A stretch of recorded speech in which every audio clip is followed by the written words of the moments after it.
Hello, hello. So I want to start off tonight asking a question, a little bit of audience participation. By show of hands, how many of you have ever had a man in your life make a really dumb decision that just made you shake your head in disbelief? And for how many of you, that was your husband? Okay, yeah. Sounds about right? We love men, but sometimes they don't think things through. Now, a little more serious, and if you're like, I don't really want to raise my hand for that, that's okay. How many of you have had a man make a dumb decision that made you fear for your life or his?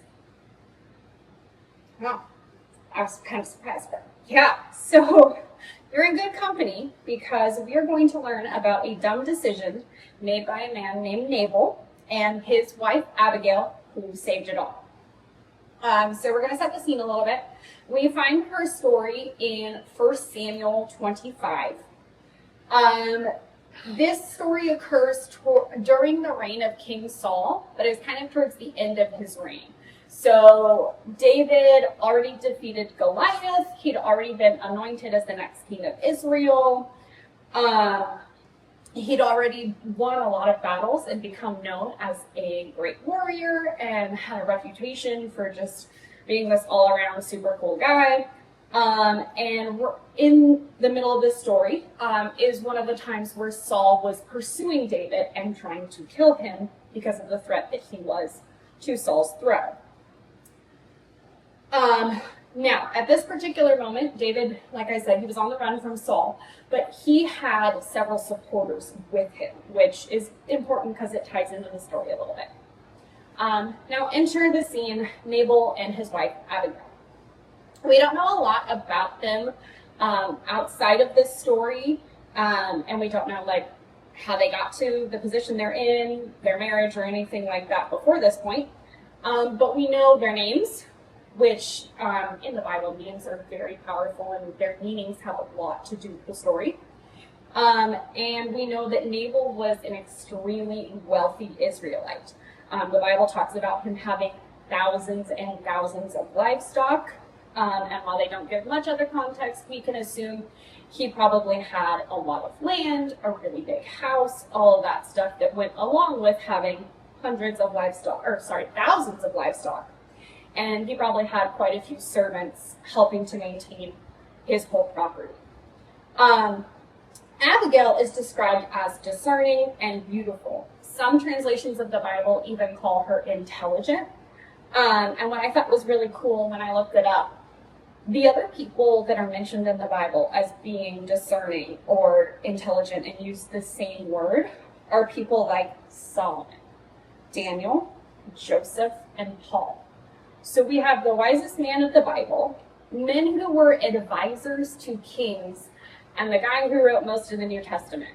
And Abigail is described the same as they are, very intelligent. Their names also play a huge role in this story.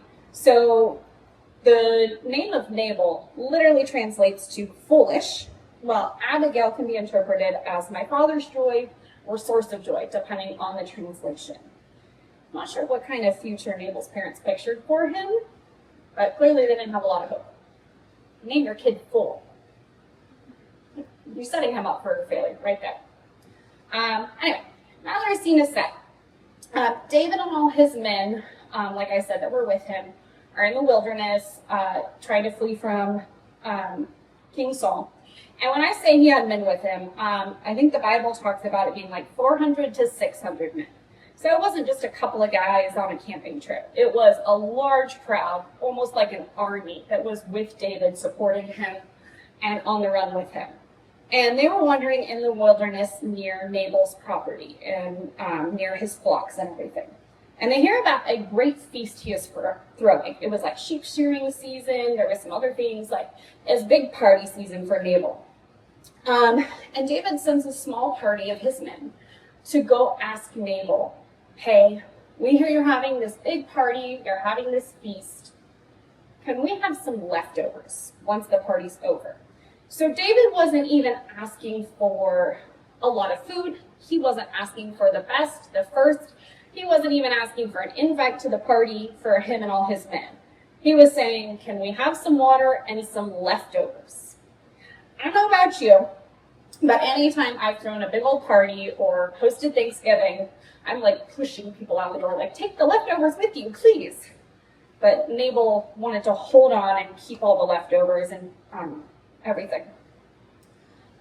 He kind of scoffed at the men that David sent and turned them away, and even accused David of being like compared to a runaway servant or slave who was just trying to take advantage of someone and leave his master, empty-handed. And so the men walked away empty-handed with no food, no promise of food, and went back to David. David, upon hearing the news, not just of wasn't given food, was denied the leftovers, all of that, accused of being a runaway servant, all of that stuff. He was so furious.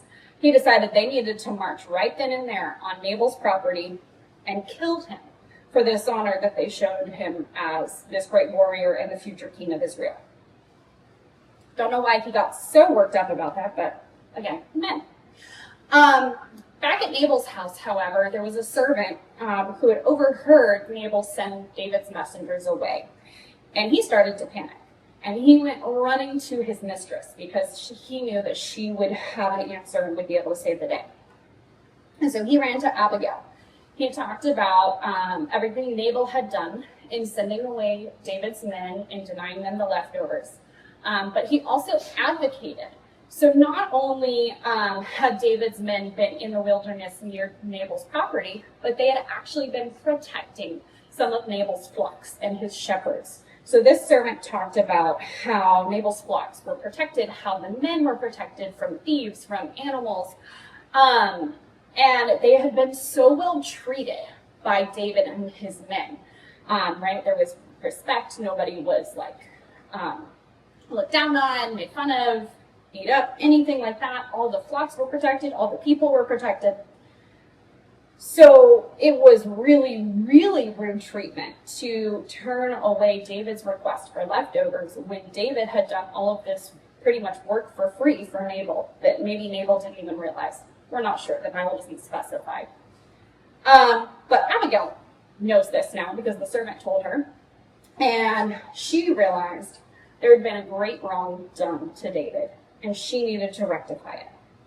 So immediately she gathered together a bunch of grain and wine in the finest wineskins, a bunch of food. And when I mean a bunch of food, I don't mean she just brought the turkey from Thanksgiving to him.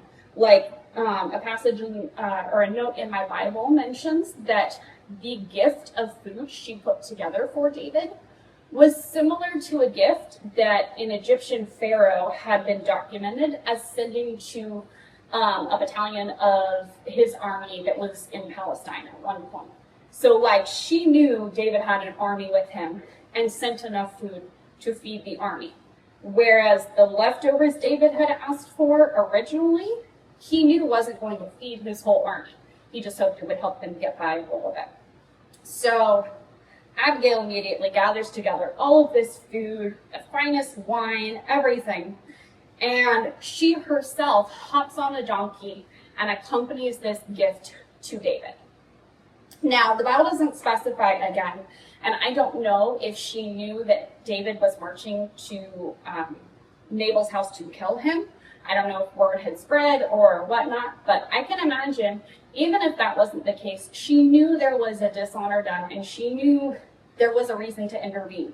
And she might have even had a suspicion that David was so worked up that he was going. And it kind of gives that impression, because as soon as she gets to David, she falls to the ground. She humbles herself before him. She calls him my Lord. She calls herself his servant and pleads with him to spare Nabal and offers him all of these gifts on behalf of herself and Nabal.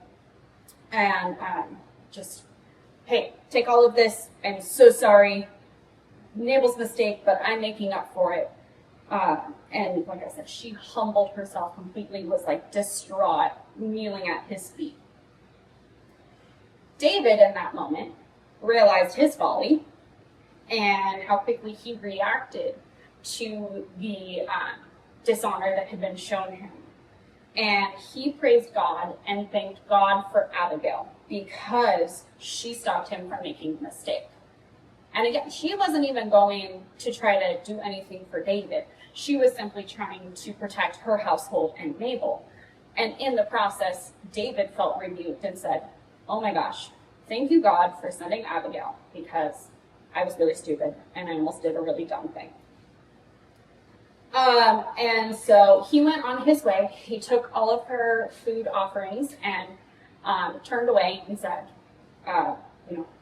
peace be with you, whatever. May God be with you. And he walked away. And Abigail turned around and went home. When she returned home, she found Nabal drunk and partying. And she decided not to say anything at that moment, which I think was very wise, because that was not a time to bring up, hey, just, gave away half of the food in our pantry and the best wine. Probably not. So the next morning, after he sobered up, she shared with him what she had done in sending the gifts to David and pleading on his behalf. The Bible says, and this is the actual verbiage, his heart died within him and he became as stone. To me, it kind of sounds like a heart attack, or the best way that they would maybe describe it in the Bible. But clearly he was shocked. So shocked that he just froze and his heart stopped and he didn't know what to do. And he kind of was in that state for about 10 days. And then he died. After that, David actually heard about Nabal's death and sent messengers to Abigail asking her to be his wife. Now, a little bit of biblical context. She wasn't his only wife. Studies I've done and things that I've done. This is one of those where the Bible is descriptive, not prescriptive. Doesn't mean every guy should go have multiple wives or anything like that. But as was the culture in the day, King David did have multiple wives. And he offered this invitation for Abigail to be one of them. And she accepted. And at this point, we have a couple more mentions of her story, but not a ton of detail. We do know that at a later point, when David's wives of multiple were captured by the Philistines and then thankfully later recovered unharmed, she was listed among those. She was also listed as being present when he was crowned king of Israel at his kind of coronation ceremony that they had. And there's official documentation in the Bible of her bearing him at least one son. From what I could find, that son wasn't necessarily involved in any of the drama and everything that escalated later, if you're familiar with the story of David and his sons. But regardless, she got the opportunity to be one of the queens of Israel, married to one of the most well-known kings, and to bear him a son, which is a huge upgrade from being married to the fool. Well, her story is a short blip in the Bible, and even in the story and saga of King David, I think there are some really incredible takeaways that we can gather from her story. Firstly, I find it so cool God chose to use a woman in this story. And that's actually kind of what drew me to her story way back when. The first time I encountered Abigail's story, I was a preteen, I think, and I had one of those cool study Bibles that had all the little inserts and the little extra things on the side. And it had like questions girls ask and teen girls ask, and what does the Bible say about them? And then it had this really cool section that was like profiles of biblical women. And one of the ones it profiled was Abigail. And I just thought it was so cool. In this particular story, God chose a woman. Again, a woman. In biblical days, that's huge. To bring reproof to two different men in this story. And in turn, they had two different responses. She didn't necessarily set out to bring reproof and rebuke David, but he took her action and her humility as an act of as an active rebuke on his part, going, oh my gosh, thank you for humbling yourself. That reminded me I need to change my heart. I was about to do a really foolish thing. And he walked away from that being righteous instead of being in the wrong. And he acknowledged that it was wrong to pursue evil and kill him. He was repentant and he turned away. Nabal, however, when presented with the reproof of his folly and Abigail sharing what she had done and how she had fixed the situation, he froze and eventually died. I don't know about you, but I know I would hope to be like David and not Nabal when I'm shown the error of my ways. Too often pride gets in the way, and I don't know how to react, but I know I don't want to let my pride be so stiffening that it leads to my downfall. Secondly, she chose to honor David with an abundance of the best and the most precious wine and food, when Nabal refused David even just some water and some leftovers. And it got me thinking, sometimes, and I'm including myself in this, we act like Nabal in how we treat God. Even when his goodness and his holiness demands we give him our first fruits and our best efforts, we get so caught up in distractions, we don't even have leftovers to give him. In those cases, we must be like Abigail.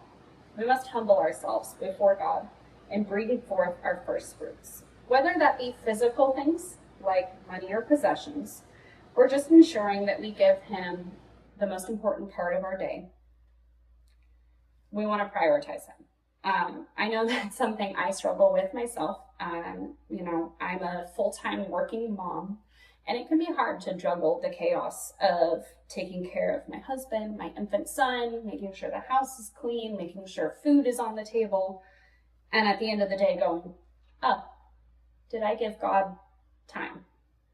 And sometimes you just have to humble yourself and move on and make the next day better. And prioritize that time with God and give him the best. And then the third point that kind of stirred in my heart as I was prepping for this talk is related to the second. Abigail acknowledged who David was in her interaction with him. She got down on the ground, she bowed before him, she used phrases like my Lord, lowercase l, but my Lord, acknowledging who he was as a position of honor and authority above her, and humbled herself and said, I, your servant, in all of that conversation and dialogue that she had with David. Likewise, we need to make sure we're having that same humility and reverence when we're talking to God. We need to acknowledge our position in relation to him and humble ourselves. And then when I was looking it up, if I can find, there's a verse that spoke on this that I wanted to read aloud. I should have written this down. Okay. James 1, verses 9 through 12. Let the lowly brother boast in his exaltation, and the rich in his humiliation, because like a flower of the grass he will pass away. For the sun rises with its scorching heat and withers the grass, its flower falls and its beauty perishes. So also will the rich man fade away in the midst of his pursuits. Blessed is the man who remains steadfast under trial, for when he has stood the test, he will receive the crown of life, which God has promised to those who love him. So I kind of like that verse because I feel like it summarizes a little bit of what's going on. Like, Nabal was the rich man who withered away because he focused on the wrong things and tried to hold on to his earthly possessions, and not accept reproof and rebuke when it came from someone, especially from his wife. And instead, we want to strive to be like Abigail, someone who was willing to humble herself, to plead on behalf of someone who didn't deserve it, and in return, she got a great reward. So, thank you for walking through the story of Abigail with me.